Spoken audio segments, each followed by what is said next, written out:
Hi welcome back to my channel. ఈరోజు మనం garlic rice ఎలా తయారు చేసుకోవాలో చూద్దాం. ఇది చాలా సింపుల్, అలాగే చాలా టేస్టీగా కూడా ఉంటుంది. ఎవరైనా సరే 5 నిమిషాల్లో చేసేసుకోవచ్చు. కట్ చేసుకొని అన్నీ రెడీగా పెట్టుకుంటే ఇది లంచ్ బాక్స్లోకి ది బెస్ట్ అని చెప్పొచ్చు. పిల్లల దగ్గర నుంచి పెద్దవాళ్ళ వరకు అందరూ చాలా ఇష్టంగా తింటారు. సో ఈ హెల్దీ అలాగే టేస్టీ గార్లిక్ రైస్ని ఇప్పుడు మనం ఎలా తయారు చేసుకోవాలో చూసేద్దాం. ముందుగా ఒక ప్యాన్ పెట్టుకొని అందులో ఒక 3 టేబుల్ స్పూన్స్ వరకు ఆయిల్ని వేసుకోవాలి.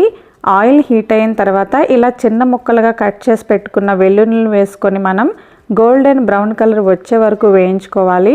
వెల్లుల్లిని వేయించుకునేటప్పుడు చాలా జాగ్రత్తగా వేయించుకోవాలి. అనుకున్న దానికన్నా ఎక్కువ ఫ్రై అయిపోతే మనకి అది చేదు వచ్చేస్తుంది. ఓకే, ఈ కలర్ వస్తే సరిపోతుంది. ఇప్పుడు మనం ఇందులో ఒక పచ్చిమిర్చిని కూడా చిన్న పీసెస్ కింద కట్ చేసుకొని వేసుకోవాలి. ఇప్పుడు ఇందులో ఒక చిన్న కప్పుతో క్యారెట్ అలాగే బీన్స్ తురుముని యాడ్ చేసుకొని మనం బాగా టాస్ చేసుకోవాలి. ఎప్పుడు కూడా ఇలా రైస్ చేసుకునేటప్పుడు హై ఫ్లేమ్లో పెట్టుకొని టాస్ చేసుకోవాలి.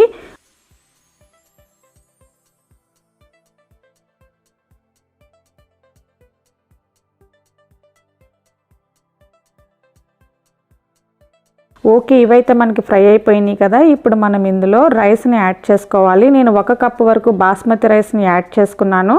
బాస్మతి రైస్ ఎలా తయారు చేయాలి అనేది నేను ఆల్రెడీ వీడియో చేశాను. దాన్ని డిస్క్రిప్షన్లో ఇస్తాను లింక్. మీరు కావాలనుకుంటే ఒకసారి చెక్ చేయండి. ఈ రెండింటిని మనం బాగా టాస్ చేసుకోవాలి, ఎప్పుడు హై ఫ్లేమ్లోనే.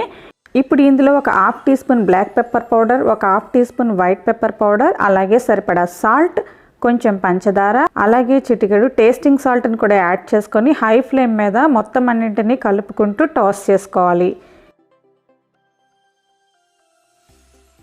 ఇప్పుడు మనం ఇందులో కొన్ని ఉల్లి పరకలను కూడా యాడ్ చేసుకొని బాగా ఫ్రై చేసేసుకొని దించేసుకుంటే మనకి గార్లిక్ రైస్ రెడీ అయిపోతుంది.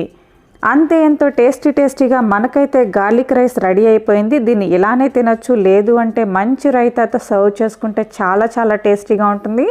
మీరు కూడా ట్రై చేసి మీకు ఎలా అనిపించిందో నాకు కామెంట్ సెక్షన్లో చెప్పండి. అలాగే ఈ వీడియో మీకు నచ్చినట్టయితే లైక్ చేయండి, షేర్ చేయండి. ఛానల్ని సబ్స్క్రైబ్ చేసుకోవడం, అక్కడ ఒక బెల్ ఉంటుంది కదా, దాన్ని టంగ్ అని కొట్టడం మర్చిపోవద్దు. మరో వీడియోతో మళ్ళీ కలుద్దాం. Thanks for watching.